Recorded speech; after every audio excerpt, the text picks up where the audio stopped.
அன்பே சிவம் மனமே குரு என்றுணர்த்திய குருவே போற்றி.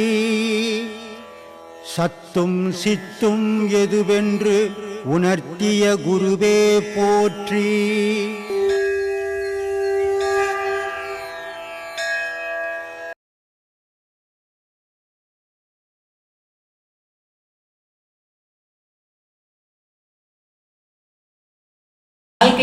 வாழ்க்கை விதிப்படி, எல்லாம் விதிப்படின்னு சொல்றாங்க ஐயா. அப்புறம் கோவில் எதுக்கு, கடவுள் எதுக்குங்க ஐயா? எல்லாமே விதிப்படிதான் நடக்குது, வாழ்க்கையே விதிப்படிதான்ன்றாங்க. அப்புறம் கோவில் எதுக்கு, கடவுள் எதுக்கு? மிருகம் மாதிரி வாழறான்னு எப்படி சொல்றாங்க ஒரு மனுஷனை பார்த்து? அவன் செய்யற செயலை பொறுத்து. அப்ப அந்த செயல் எதால் அவனுக்கு ஏற்பட்டது? பக்குவம் இல்லை.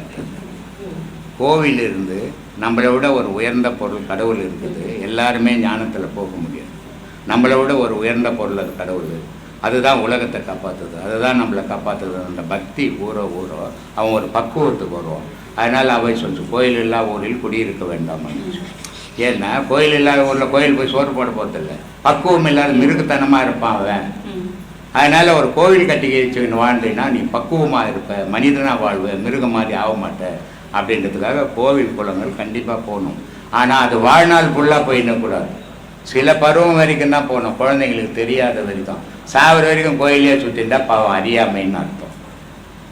சனி நீராடு அப்படின்னு சொல்றாங்க ஐயா. சனி நீராடு, சனி நீராடு. ஆண் பிள்ளைகள் வந்து சனிக்கிழமை புதன்கிழமை தலை குளிக்கணும், எண்ணெய் தேய்ச்சி. பெண்கள் வந்து வெள்ளிக்கிழமை செவ்வாய்க்கிழமை. அது என்னது ஐயா? கிரகங்கள் வந்து 9 இருக்குது. இந்த 9 கிரகத்திலையும் இப்போ கூட கடலில் ஒரு பகுதி இருக்குது. மேலே ஃப்ளைட்டு போச்சுன்னா கீழே வலிச்சுப்போம் அந்த இடத்துக்கு போனோம். இது வரைக்கும் அதை கண்டுபிடிக்கவே இல்லை. யாராலையும் எந்த விஞ்ஞானியாலையும் கண்டுபிடிக்க முடியல. ஒரு கப்பல் போச்சுன்னா உள்ளே எடுத்து போயிடும். அது எங்கே போச்சு ஏது போச்சு ஒன்றுமே தெரியாது.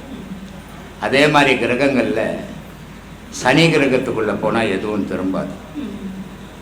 சனி கிரகன்றது வைகுந்தம்னு அர்த்தம். அப்போது அது மோட்சத்துக்கு போயிடுச்சு, முக்திக்கு போயிடுச்சு. அதனால் அந்த சனி கிரகத்துக்கு சனிக்கிழமையானால் வீட்டில் வடை பாயசம் போட்டு இந்த குழந்தைங்களுக்கு, ஆண் பிள்ளைகளுக்கு தலைக்கு ஊற்றி அந்த சனி கிரகத்தை வழிபடு, இந்த பெருமாளை வழிபடு. சனி கிரகத்தினுடைய அதிபதி பெருமாள். அதை வழிபட்டினா உனக்கு நல்ல வழி கிடைக்கும், நல்ல அறிவு வளரும்ன்றது வச்சாங்க. பெண்களுக்கு வந்து உலகத்தை இந்த கிரகங்களை இயக்கிறது வெள்ளி தான். அதனால தான் பெண்களுக்கு தனி சிறப்பு. பெண்கள் வந்து மஞ்சள் பூசணும், பெண்கள் வந்து குங்குமம் வைக்கணும், பெண்கள் வந்து பொட்டு வைக்கணும். அப்போ எல்லா கிரகத்தையும் இயக்கிறது பெண்கள் தான். அப்போ இந்த குடும்பத்தை இயக்கிறதும் பெண்கள் தான். நீ 1000 பேர் ஒன்றா சேர்ந்து ஆம்பளைங்க இருந்தீங்கன்னா கூட அதுக்கு குடும்பம்னு சொல்ல மாட்டான். ஒரு ஆணும் ஒரு பெண்ணும் சேர்ந்தால் தான் குடும்பம்னு சொல்லுவான். அப்போ இந்த குடும்பம்ன்றது நடத்துறது அந்த பெண்கள்கிட்ட தான் இருக்குது. அப்போ பெண்கள் சிறந்தவங்க. அந்த வெள்ளிக்கிழமை புனிதமான நாள்.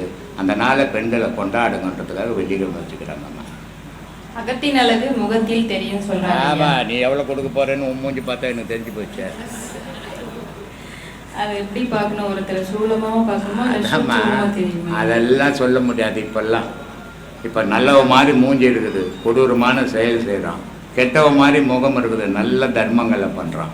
அதனால் அதெல்லாம் காலங்கள் கடந்து போச்சு. இன்னைக்கு காலத்தில் அகத்தை பார்த்து முகத்தை பார்த்தெல்லாம் சொல்ல முடியாது.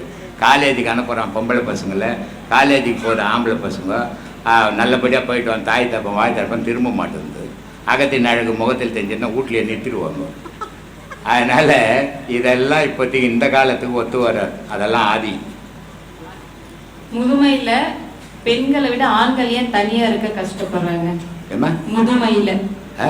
முதுமை வயசுல பெண்களை விட ஆண்கள் தனியாக இருக்க கஷ்டமா என்ன மலேசியாவில் ஒரு அம்மா வந்து கேட்டாங்க. மலேசியாவில் இல்லை, இப்போ வீட்டில் தான் வந்து கேட்டாங்க. திருச்சியிலேருந்து ஒரு அம்மா வந்துருந்தாங்க. அந்த அம்மா கேட்குறாங்க, எல்லாரும் கட்டுக்கட்டியாக சேர்த்துட்டாங்க, 4 பேரும் ஆம்பளைங்க மட்டும் இருக்கிறாங்க.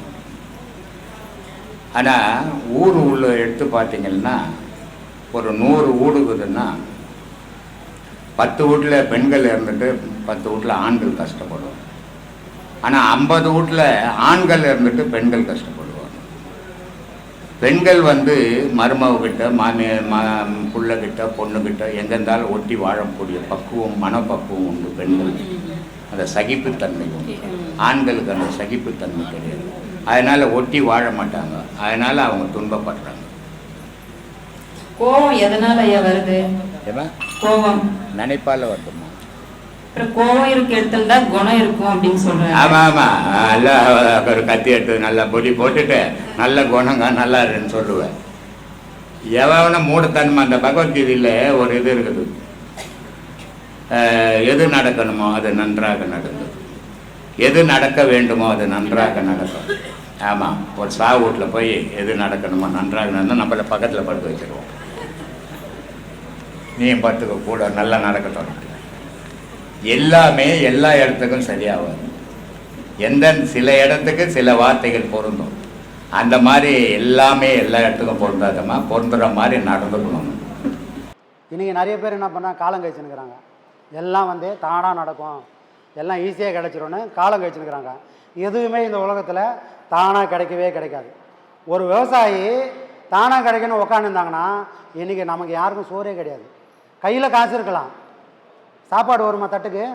வரத்துக்கு வாய்ப்பே இல்லை. அந்த விவசாயி சும்மா இருந்தால் இந்த உலகத்தில் இருக்கிற எல்லா உயிரும் தானாகவே மடியும். அவங்கள யாரும் அணுகுண்டு போட்டெல்லாம் சாவடிக்க வேண்டியதில்லை. விவசாயி தன்னோட வேலையை நிறுத்திட்டா இந்த உலகத்தில் இருக்கிற எல்லா உயிரும் எப்படி சாகுதுன்னே தெரியாமல் உலகமே அழிஞ்சு மண்ணோட மண்ணாக போயிடும்.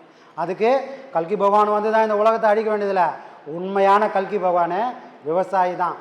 அவன் உண்மையிலே அவனோட வேலையை நிறுத்திட்டானா இந்த உலகம் அடுத்த நொடியிலிருந்து அழிய ஆரம்பிச்சிடும். எல்லாம் இருக்கும், ஆனால் எதுவும் நம்ம கூட உதவாது.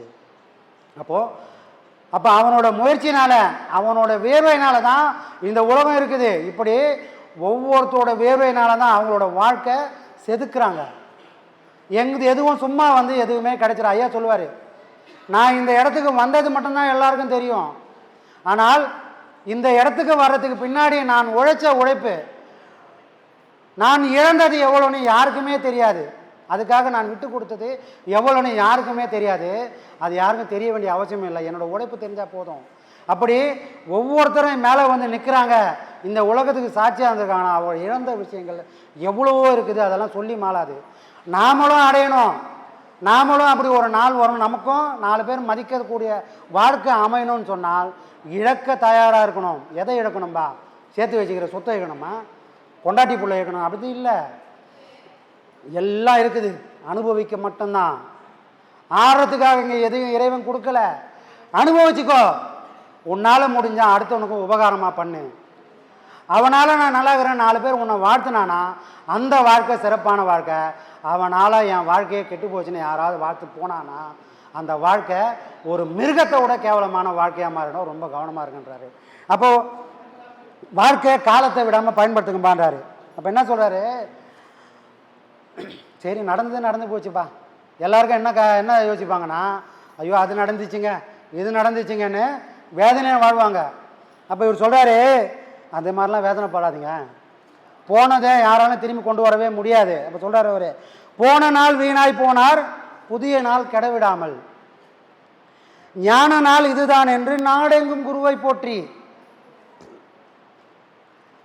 வான நாளத்தீர் சென்னி வழியிற் கண்டு மதிப்பால் ஊறும், தேனை நன்கருந்தி நாகை லிங்கரை தரிசித்துவாய் நெஞ்சே, போன நாள் வீணாய் போனார், புதிய நாள் கெடவிடாமல். அது ஆயிடுச்சுங்க, இது ஆயிடுச்சுங்க, நான் பிஸ்னஸ் பண்ணேன், லாஸ் ஆகி போச்சு, என் குடும்பம் சரியில்லை, பொண்டாட்டி சரியில்லை, பிள்ளைங்க சரியில்லை, கூட இருந்தால் ஒத்தம் சரியில்லை, நான் மட்டும் நல்லவன் எல்லாரும் சொல்லி நிற்பாங்க. ஐயா சொல்லுவார், நீ நல்லவன் நீ சொல்லின்னு இருக்காத, உன்னை சுற்றி இருக்கவங்க சொல்லட்டும். ஆமாங்க இவர் நல்லவருங்கன்னு யாராவது கேரண்டி கொடுத்தாங்கன்னா அது நல்ல வாழ்க்கை. ஆனால் அந்த மாதிரி நம்மளை பார்த்து யாராவது ஆமாங்க அவர் ரொம்ப நல்லவருங்க சொல்கிறாமான்னா யாரை கை கட்டி சொல்கிறதே கிடையாது. எல்லா கையும் நம்மளை பார்த்தே சொல்லுது நான் ரொம்ப நல்லவங்க, எல்லார் கையும் நம்மளை பார்த்தே சொல்லுது.